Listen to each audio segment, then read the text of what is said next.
What is going on, everybody? Jesse here out in my shop on another wintry Saturday.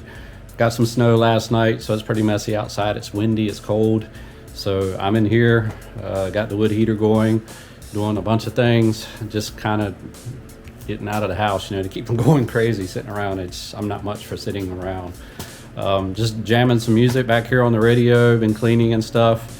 Got like several different things going on in here right now that I just want to show you and share what's going on. First of all, I wanted to show you my radio back here that I modded, which is pretty cool. So I've got a DeWalt job site radio that I've had forever. Good sounding radio. It's what I use in here for music. Of course, it's just got these little tiny speakers. And I just wanted a little bit fuller sounding radio. So I've had this old self-powered subwoofer from Polk. It was up in my attic. I hadn't used it in years, and I thought about it. I was like, you know what? I think I can hook that up to that. So I basically opened this up and found the connections inside and ran a speaker wire out of it down to this and went into the speaker level inputs. So now basically I have a really nice sounding stereo or radio for my shop with some full bass to it, so I can get out here and crank it up and listen to some music and it actually sound good. So other than that, I have made some progress on my van here. Let me show you real quick. As you see, I worked on it some in the afternoons this past week, and I actually got the sides of the van stripped all the way down to the metal. Now I still got to do some finish sanding on this to get rid of all of what's left and to smooth it all back out, but I made quite a bit of progress on that. To show you the other side over here as well, got this one stripped the other day. Started doing some finish sanding on it with the DA and it got dark on me. So yeah, making some progress. Pretty much won't be long, I'll be ready for paint, and really the only thing left to do up here is the top, which is going to be fun. Not quite sure how I'm going to get up there. I do have some walt boards, since I do construction work and ladders. I'll probably set up on each side of the van a walt board on a ladder and do what I can from that. I'm hoping I can reach over to the center in that method, but it's going to be interesting getting that top sanded down, which is actually the worst area on the van as far as the paint peeling. So I definitely want to get that good. So making progress on my old Dirty Max here. Hopefully by the end of next week, maybe if we get a nice warm spell, I'll be able to set up my little paint booth in here and go ahead and finally get some paint on this thing, really depending on the temperatures, because I know I do need a little bit of a warming trend to be able to paint this effectively. I don't want to do it when it's freezing. So that's what's going on with that. As far as staying warm out here, this is what I'm using for that. I've got my little barrel stove. I don't know if I have showed y'all this before. I actually built this last winter when I was doing my cabinets out here. I built cabinets for my kitchen, and it's just two 50-gallon barrels that I, burned the paint and everything off of, and I bought the kit from Tractor Supply, the double barrel kit and the leg and door kit. Altogether it's like $45, I think, and then the two barrels, and it's an awesome heater. It's kicking right now. Actually, it heats this entire shop very well. Usually had the fans running there, and I got one behind it and also one up here in the ceiling to help circulate the heat in here, but I got them off right now just to help with the audio of the video. So yeah, it's nice to be able to get out here in the shop in the wintertime, because this place is not insulated at all. It's drafty. I can run a jet heater in here, but honestly, it doesn't do as well as that wood heater does. That thing, once you get it rolling, it kicks some heat out. That thing, and they get hot quick, unlike wood stoves, which are very thick. It will burn through some material though. Good thing is, with me being in construction work, I have lots of, debris and leftover material that I can burn, so it works out well. All right, so there's another project that I got going on, which you can see out here on my bench, all kinds of stuff laid out here. That is custom battery packs. I'm learning how to build them. For years, I've been saving, battery cells, like laptop batteries that stopped working. A couple DeWalt battery packs that I had. One of my Naqua 10 amp hour battery packs quit working on me for some reason. An old Dyson vacuum cleaner battery that my wife's vacuum quit working. We had to replace it. I just kind of threw them all to the side in a drawer, thinking I would get to this one day, and I finally have. So I did some research of what you can do, and you basically break these packs down. You take the individual cells out, which is what I have here. Now these are all just 18650 lithium battery cells, basically.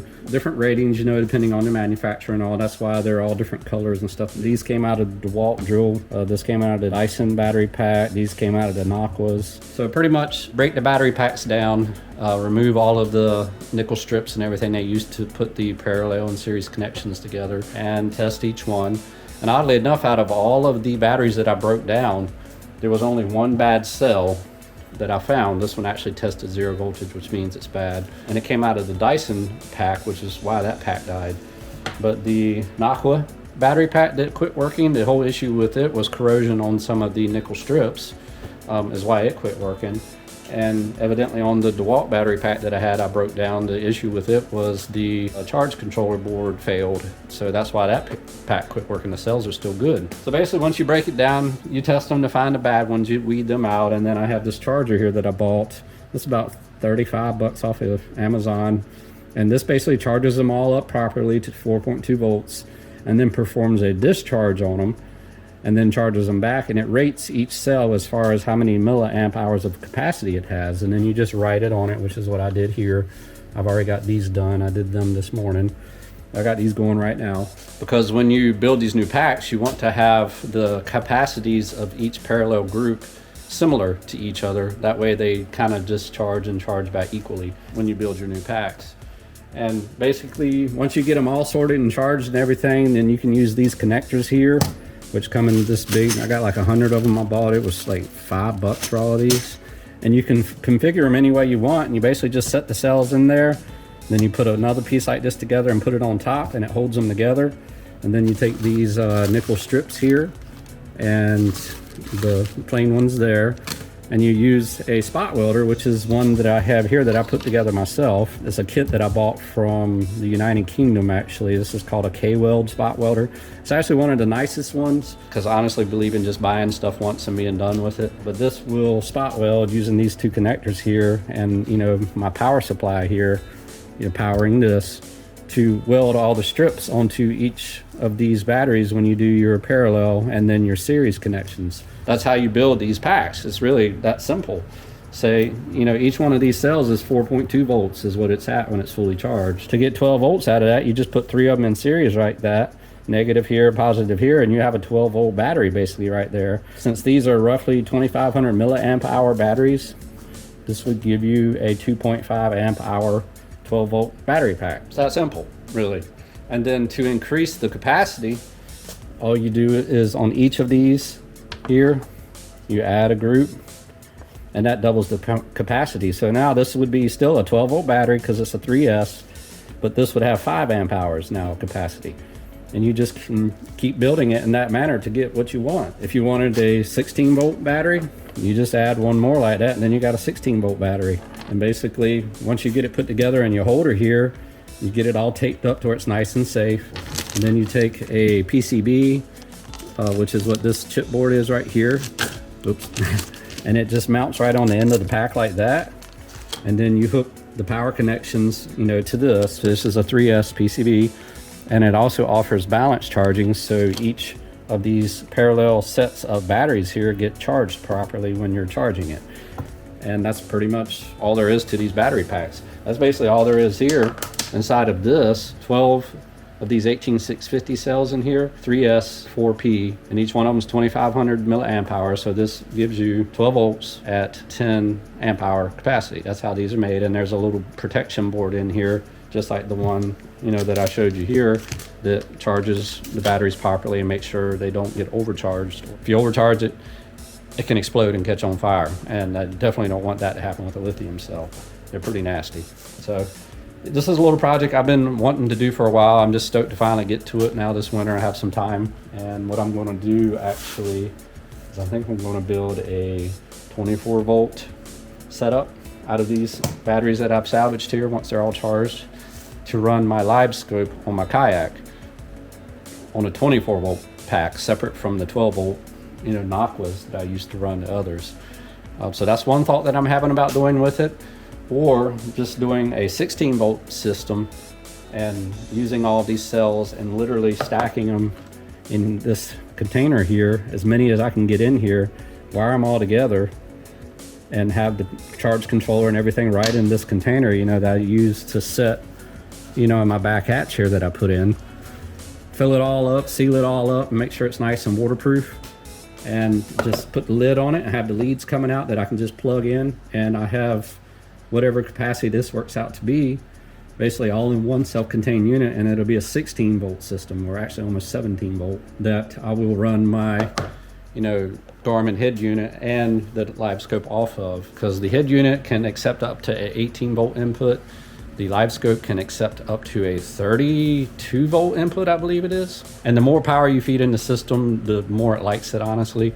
I have noticed that as the capacity of my Noctua, my 30 amp hour Noctua packs that I have drops down below, 12, 11, 10 volts, the image on the live scope gets really noisy. It does its best when it's fully charged. So I'm thinking that if I just up the entire system to 16 volts, it'll perform much better.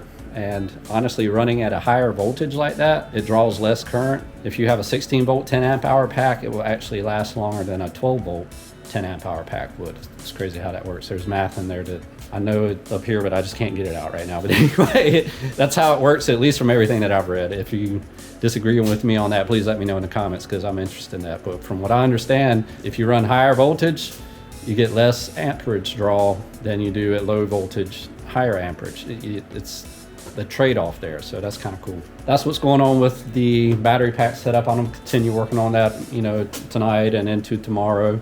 Tomorrow I plan on getting the van out and doing a lot of work to it once it clears up, and trying to get it finished and ready for paint. Hopefully the next week or two I'll have some paint going on that, which I'll share that with you as well. So that's pretty much what's going on in my life. Just trying to keep from going stir crazy, catching up on some projects, hanging out in the shop, jamming some music. I do have a fishing video that I still have saved from this past fall. To be honest, it was probably the best day of kayak fishing that I think I've ever had, and I didn't put the video out, but this was just a completely epic day on the water. I can't wait to share it with you. I'm gonna try to get that together and get it out over the next few days if everything goes well. So anyway, that's what's up. Let me know what you think in the comments. Like, subscribe, and peace out. I'll see you in the next video.